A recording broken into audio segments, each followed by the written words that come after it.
sa sunset hanggang sunrise.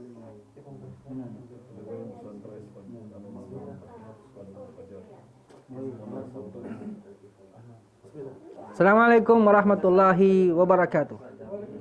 Alhamdulillah wa kafa wa salatu wassalamu ala rasulillah wa ala alihi wa sahbihi wa man tamassaka bi sunnatihi ila yaumiddin. Faqala jalla jalaluhu wa indahu mafatihul ghaibi la ya'lamuha illa huwa wa ya'lamu ma fil barri wal bahr wa ma tasqutu min waraqatin illa ya'lamuha wa la habbatin fi dhulumatil ardi wa la ratbi wa la yabisin illa fi kitabim mubin. Wa qala Rasulullah sallallahu alaihi wasallam ad-dinun nasiha. Ama ba'd, mga kapatid, ang khutbah ay tumutukoy at pinaparting sa atin ang mga bagay na nangyayari sa ating kapaligiran na tayo po ay nakakasaksi.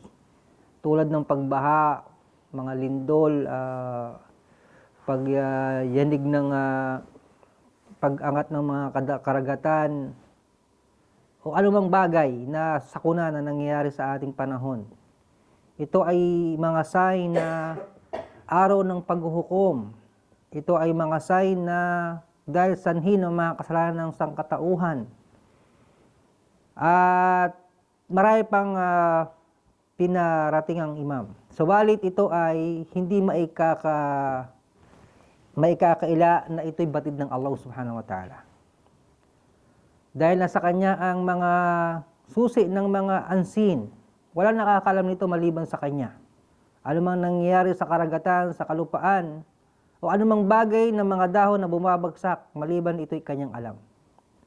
Maging ang mga buto sa kadiliman ng kalupaan, o anumang bagay na tuyong mga dahon, o anumang mga matigas mong bagay, o anumang bagay.